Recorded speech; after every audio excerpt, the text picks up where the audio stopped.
21वीं सदी का दर्शन, जैन दर्शन, इस विषय का इस वेबिनार के दूसरे दिन मैं सभी का स्वागत करता हूं।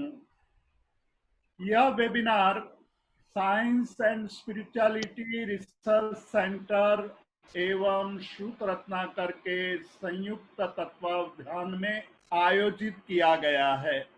इस वेबिनार के लिए भारत के लब्ध प्रतिष्ठित वैज्ञानिक डॉक्टर प्रोफेसर नरेंद्र भंडारी जी, प्रोफेसर राजमल जी जैन, प्रोफेसर सुरेंद्र पोकर्णा जी, पद्मश्री और लब्ध प्रतिष्ठित डॉक्टर श्री सुधीर भाई शाह, दुष्यंत भाई शाह, कुशल भाई बंशाली और हिनाबेन शाह ने विगत 2 महीने से काफी चिंतन करके इस वेबिनार के लिए अपने विचार तैयार किए हैं। आज इस वेबिनार के दूसरे दिन हमारे साथ 3 प्रबुद्ध वक्ता जुड़े हुए हैं। सबसे पहले स्क्रीन पर श्री दुष्यंत भाई शाह, जिनका परिचय, संक्षिप्त परिचय यहाँ दिया गया है। यहाँ जो दिया गया है वह परिचय उनके व्यवहारिक जीवन का परिचय है। व्यवहारिक जीवन में बहुत बड़ी उपलब्धियां उन्होंने अर्जित की है। आज पूरे देश में टोरेंट फार्मास्यूटिकल कंपनीज और टोरेंट पावर, इस कंपनी के साथ दुष्यंत भाई जुड़े हुए हैं शुरुआत से, और इतना ये व्यवहारिक परिचय पर्याप्त है। उनका आध्यात्मिक परिचय यह है कि वह प्रतिदिन ध्यान करते हैं, प्रतिदिन स्वाध्याय करते हैं और प्रतिदिन कुछ न कुछ लेखन कार्य करते रहते हैं। बहुत बड़े चिंतक भी हैं, बहुत विचार उनके मन में है, और आज हमारे इस कोरोना काल में अपने विचार प्रस्तुत करने जा रहे हैं। मैं श्री दुष्यंत भाई शाह को अपने विचार प्रस्तुत करने के लिए आमंत्रित कर रहा हूं। श्री दुष्यंत भाई शाह। सबसे पहले सबको प्रणाम। जय जिनेंद्र, जय श्री कृष्ण और जय श्री राम। मेरे प्यारे भाइयों और बहनों, सबसे पहले मैं आपका शुक्रगुजार हूं कि आप ये वेबिनार में आपका कीमती वक्त निकाल के हमारे साथ जुड़े हो। कोई भी वेबिनार सक्रिय साझेदारी के बिना सफल नहीं हो सकता और मैं आपकी सक्रिय साझेदारी की अपेक्षा रखता हूं। आज मुझे अपरिग्रह संसाधनों का सदुपयोग और पर्यावरण के ऊपर बोलने के लिए कहा गया है। मैं अपने आज के वक्तव्य की शुरुआत अल गोर, जो अमेरिका के 45वें वाइस प्रेसिडेंट रह चुके हैं और एनवायरमेंटलिस्ट हैं, उनके उद्धरण से करूंगा। इनका एक अवतरण है कि the planet is in distress and all of the attention is on Paris Hilton. उनका कहना यह था कि आज का विश्व पर्यावरण की समस्याओं से जूझ रहा है और हम सेलिब्रिटी क्या कर रही है उसके ऊपर ही हमारा ध्यान देते हैं। अगर यही बात हम भारत यानी कि इंडिया के संबंध में कहनी हो, कि कह सकते हैं कि हमारे राजनीतिज्ञ और मीडिया के पास हिंदू मुस्लिम, पाकिस्तान या दीपिका रणबीर या प्रियंका की चोपड़ा की शादी के लिए प्राइम टाइम में समय है, लेकिन पर्यावरण की समस्या के लिए कभी समय नहीं है। कोरोना से पहले उनके लिए ये मसला ही नहीं था। हमारी मीडिया और सरकारों ने कभी कोरोना से पहले इस विषय में गंभीरता से लिया नहीं है। हमारे राजनेताओं ने कई बार स्मार्ट सिटी की बात कही, लेकिन जब प्राकृतिक आपदा आएगी तब हमारा डिजास्टर मैनेजमेंट क्या होगा, उसके बारे में हमारी तैयारी क्या होगी, उनकी कभी चर्चा नहीं की। उसका हम आज नतीजा भुगत रहे हैं। हम स्मार्ट सिटी की बात करते हैं, लेकिन आदर्श गांव की बात कभी नहीं करते। हम गांधी जी के ग्राम स्वराज्य की कल्पना को हम सदंतर भूल चुके हैं। गांधी जी के कम संसाधनों से जिंदगी जीने की बात को अभी हम भूल चुके हैं, जो हमेशा जैनिज्म ने और जैन सिद्धांतों में वो कही गई है।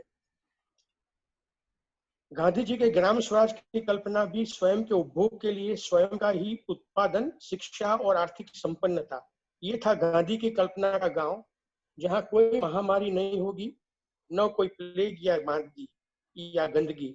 स्वच्छ गांव यानी कि स्वच्छ भारत, यही एक गांधी जी की कल्पना थी। उनका मानना था कि गांव के लोगों का जीवन उतनी चीजों से चलेगा जो गांव की 5 मील के अंदर उपलब्ध हो। सभी गांव स्वनिर्भर हो और उसे राज्य और या केंद्र सरकार की तरफ देखना न पड़े। आज भी केरला में नारियल के पेड़, चावल और केले के पत्ते और केले से अपना निर्वाह हो ही रहा है। आज गांव के करोड़ों लोग काम की तलाश में शहर में आ रहे हैं। उसकी वजह यह है कि हम उनके गांव की नजदीक में काम नहीं दे पाते हैं, जिसका नतीजा हम आज माइग्रेंट वर्कर यानी प्रवासी श्रमिकों की विडंबना के स्वरूप में देख रहे हैं।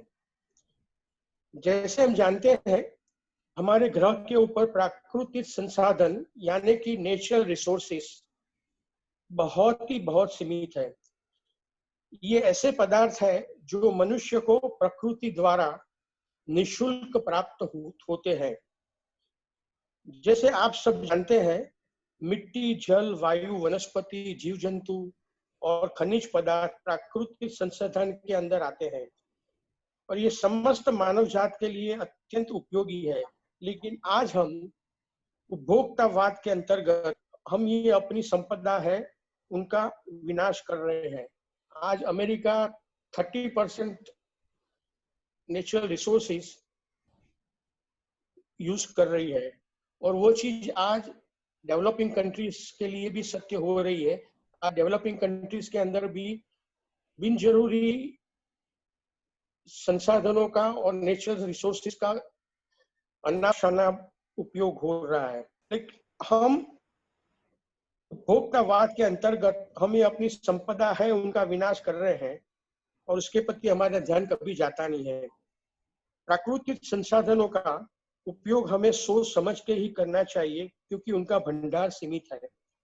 आज की संसाधन तेजी से समाप्ति की कगार पर है और हमें इसके संरक्षण के प्रति सजग होना अत्यंत आवश्यक है। हमें इस बारे में गहन तरीके से सोचना आवश्यक है। हमें अभी पीछे देखने की यानी कि बैक टू बेसिक की तरफ लौटना पड़ेगा। इसका मतलब ये है कि अपनी जटिल जिंदगी को और फिर से एक बार देखना पड़ेगा। आपने save water, save energy, save tiger, global warming, recycling the products वगैरह के बारे में बहुत कुछ सुना है। मैं ये सब आसान तरीके से कैसे जीवन में अपनाया जा सकता है, उसकी बात करने से पहले मैं आपको एक प्रश्न पूछना चाहता हूं, अगर आप सम्मत हो तो। मेरे प्रश्न का जवाब अगर हाँ में है तो आप अपना हाथ अपने हृदय के ऊपर रखेंगे।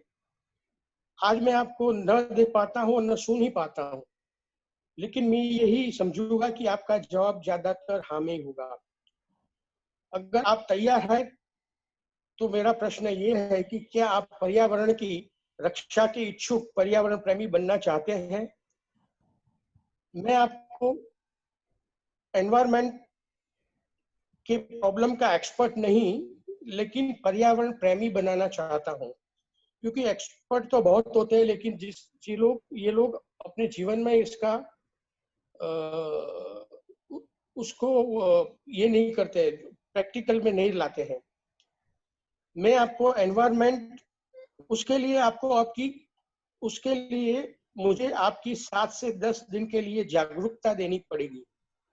इस 7 से 10 दिन के दरमियान जब भी कोई प्राकृतिक संसाधन का उपयोग करते हो, तब जागरूक होके सोचेंगे कि मैं कहाँ इसकी मात्रा कम कर सकता हूँ।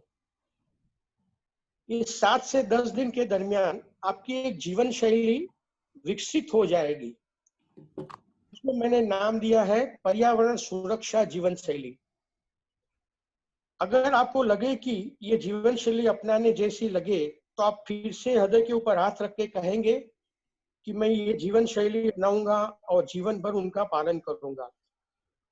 किसी भी अच्छी बात की शुरुआत अपने से ही होनी चाहिए। सबसे पहले हम मिट्टी, जल, वायु, वनस्पति, जीव जंतु या खनिज पदार्थ का इस्तेमाल दिवस दरमियान करते हैं, तब हमें जागरूक हो जाना चाहिए कि कैसे मैं इसकी मात्रा कम कर सकूं। उसको थोड़े उदाहरण के साथ समझने की कोशिश करेंगे, क्योंकि आज टाइम बहुत समय कम दिया हुआ है, तो उसके लिए उसको बहुत ही डिटेल में जाने से पॉसिबल नहीं होगा। अगर आपको विस्तृत जानकारी चाहिए तो आप हमें लिख के जानकारी प्राप्त कर सकते हैं। आप अपना ईमेल लिख के व्हाट्सएप भी कर सकते हैं। सबसे पहले हम जल की बात करेंगे। उसको कम से कम उपयोग हो सकता है, उसके बारे में थोड़ा उदाहरण के साथ समझने की कोशिश करेंगे। जल एक अति आवश्यक अपनी जिंदगी का हिस्सा है। आज बौद्धिक लोग ये कहते हैं कि तीसरा विश्व युद्ध जल के लिए ही होगा। इसीलिए भगवान महावीर ने कहा था कि पानी का उपयोग घी की तरह करो, क्योंकि जानते थे कि भारत जैसे गर्म ट्रॉपिकल कंट्री के लिए जल का क्या महत्व है। परमात्मा महावीर मानते थे कि जब प्रकृति में असंतुलन पैदा होता है, तब आपदाएं आती है। अब जैसे कि बाढ़ आती है, सूखा आता है, ये सब उसी का ही नतीजा है।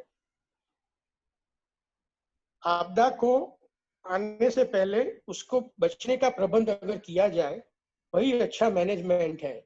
और वो कौशल भाई मेरे साथ एग्री होंगे।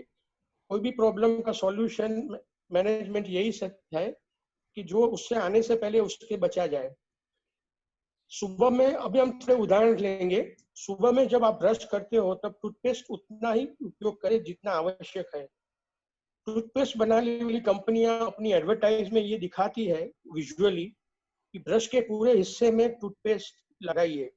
आप खुद अनुभव करेंगे कि थोड़ा ही टूथपेस्ट लेंगे, उसी से भी झाग यानी कि फॉर्म बन जाएगा और दंत मंजन हो जाएगा। दाढ़ी बनाने हो तो वॉश बेसिन के ऊपर रखी हुई प्लास्टिक की छोटी कटोरों में पानी लेके दाढ़ी को भिगोइए और उस पानी में ही रेजर और लेदर जो फोम बना हुआ है उसको साफ करिए। आपको लगेगा कि ये बहुत छोटी छोटी चीज है, लेकिन हम इसके ऊपर ध्यान नहीं दे पाते हैं। शावर लेने के समय 15 से 20 सेकंड अपने बदन को भिगोइए और शावर को बंद करके शरीर के सिर्फ जॉइंट वाले भागों में ही साबुन लगाइए और 2 मिनट में शरीर को साफ करें। हमारी त्वचा की रक्षा के लिए त्वचा का पीएच एसिडिक कुदरत ने रखा हुआ है, यानी 5.5 है, जबकि साबु का पीएच अल्कलाइन होता है। इसीलिए त्वचा को नुकसान कारक है। पूरे शरीर पे साबु हफ्ते में एक ही बार लगाइए, वरना शरीर को शावर के नीचे थोड़े गर्म ल्यूकवार्म वाटर से शरीर को साफ कर दीजिए, उससे कोई फर्क नहीं पड़ेगा। इससे बहुत सारे केमिकल्स का यूज कम हो जाएगा। अगर आप ठीक तरीके से सोचेंगे तो वो चीज शैम्पू वगैरह को भी लागू होती है। काफी टाइम हम ब्रश करते समय टैप खुला रखने की बजाय हमें एक ग्लास में पानी से गार्गल कर लेना चाहिए और एक उसके लिए एक हैबिट फॉर्म करनी है कि वॉश बेसिन के ऊपर एक अपना ग्लास रखें। अगर आप होटल में ठहरते हो तो हाउसकीपिंग को सूचना दे कि 3 या 4 दिन के अपनी स्टे के दरमियान तौलिया चद्दर चेंज न करें।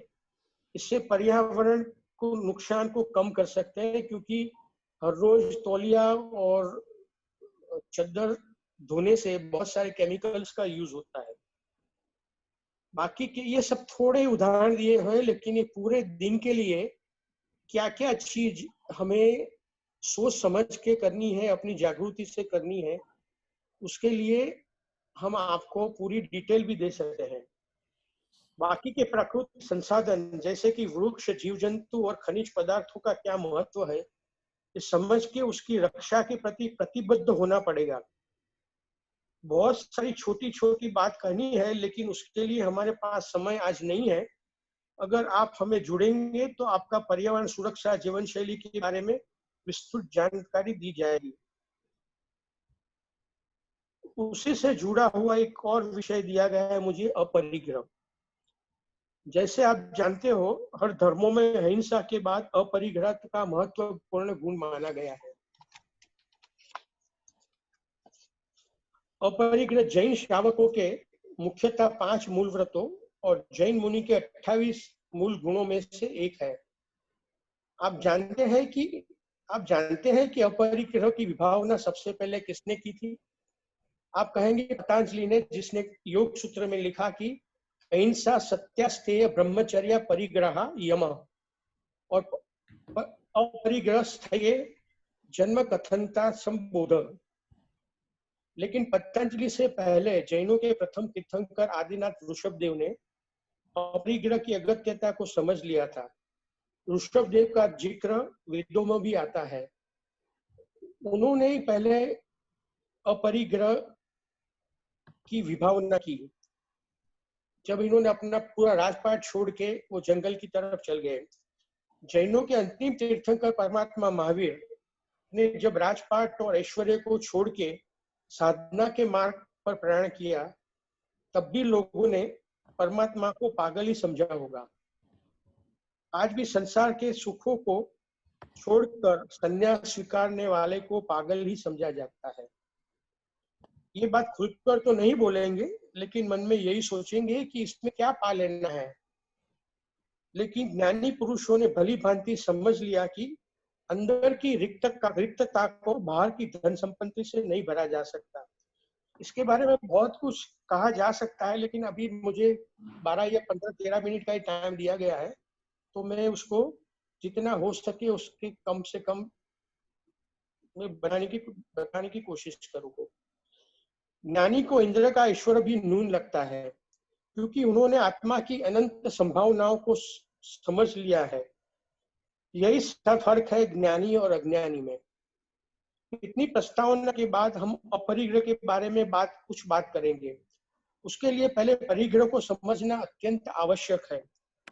हम यही समझते हैं कि धन दौलत को छोड़ना अपरिग्रह है और संचित करना वो परिग्रह।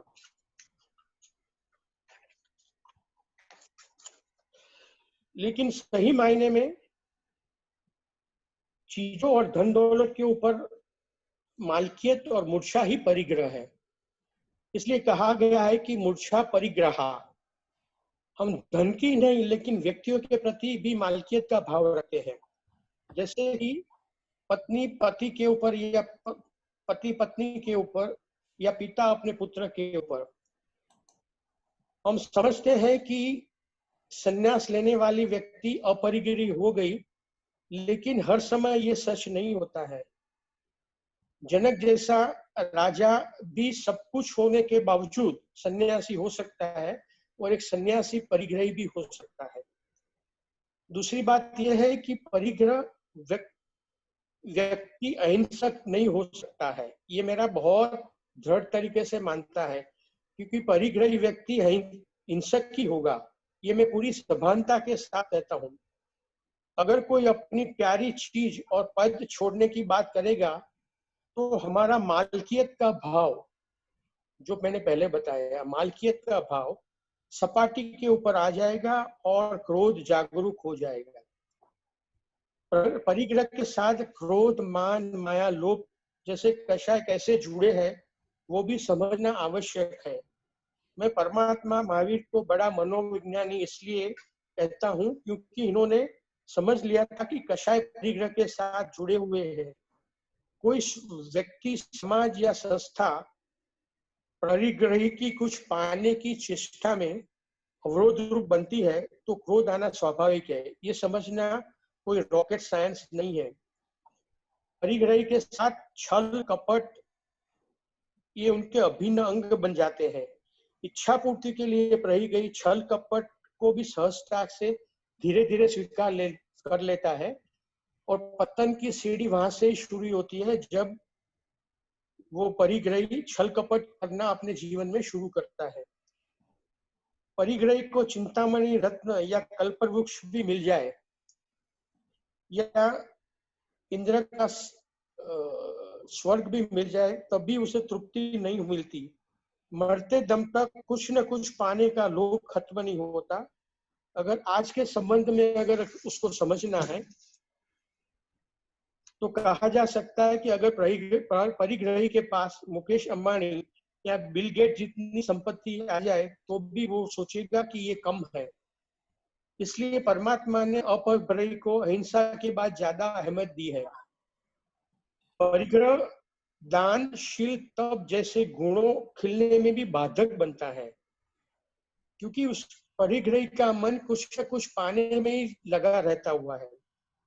आज जैन समाज की नई पीढ़ी, मैं फिर से रिपीट कर रहा हूँ, आज जैन समाज की नई पीढ़ी यही सोचती है कि अपरिग्रह की बात सिर्फ वही लोग करते हैं जिसके पास धन दौलत ऐश्वर्य पाने की ताकत नहीं है। नई पीढ़ी को यह समझना आवश्यक है कि धन दौलत के आप सिर्फ ट्रस्टी है। परमात्मा की कृपा से अपने कर्मों की वजह से अगर जो भी कुछ मिलता है वो आप उसके सिर्फ ट्रस्टी है। ज्यादा से ज्यादा धन दौलत पाने की दौड़ ने युवाओं के शरीर और मानसिक स्वास्थ्य को भी हानि पहुंचाई है। युवा में ब्लड प्रेशर, डायबिटीज और हार्ट अटैक जैसे रोगों की मात्रा बढ़ रही है, और उसके साथ शायद सुधीर भाई भी सम्मत होंगे। अंत में मैं एक छोटी सी बात करके अपना वक्तव्य पूरा करूंगा। एक बार एक परिग्रही व्यक्ति ने परमात्मा को पूछा कि एक बार एक परिग्रही व्यक्ति को परमात्मा ने पूछा कि तुम्हें क्या चाहिए।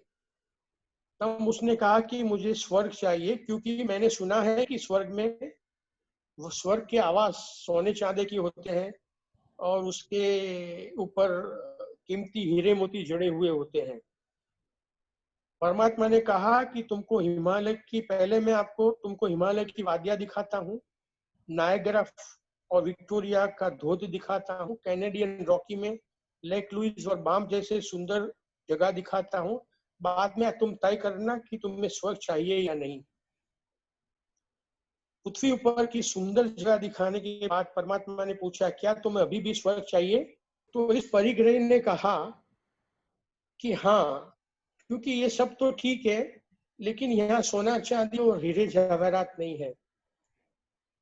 तब परमात्मा ने कहा कि तुम्हारी जगह स्वर्ग में नहीं, लेकिन महानगर की झुपड़पट्टी में है।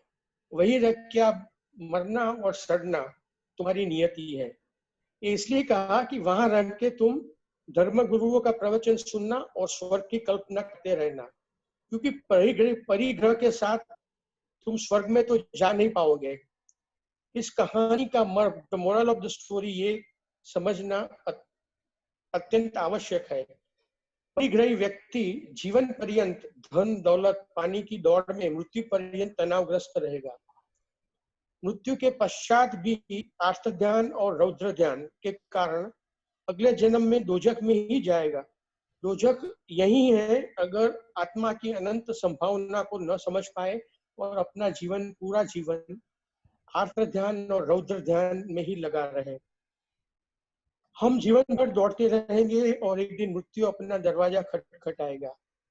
आज कोरोना के टाइम पहली बार दुनिया के बहुत लोगों को लगा है कि मृत्यु का भय पहली बार लगा है। नहीं तो हम जैसे कहते हैं वो श्मशान वैराग्य, श्मशान से आने से पहले ही अपने जीवन की मृत्यु के बारे में सोचना भी बंद कर देते हैं। बस यही सोच ज्ञानी को अपरिग्रही बनाती है। मैं फिर से रिपीट करता हूँ, बस यही सोच ज्ञानी को अपरिग्रही बनाती है और अज्ञानी को परिग्रही। आभार। शांति से सुनने के लिए आपका धन्यवाद। धन्यवाद दुष्यंत भाई, आपने बहुत ही मार्मिक और बहुत ही सुंदर वक्तव्य दिया। आज का युग में लोग ये मानने लगे थे कि इस सृष्टि पर केवल मानव का एकाधिकार है, लेकिन कोरोना ने ये बता दिया कि मानव अन्य जीवों का भी अधिकार इस सृष्टि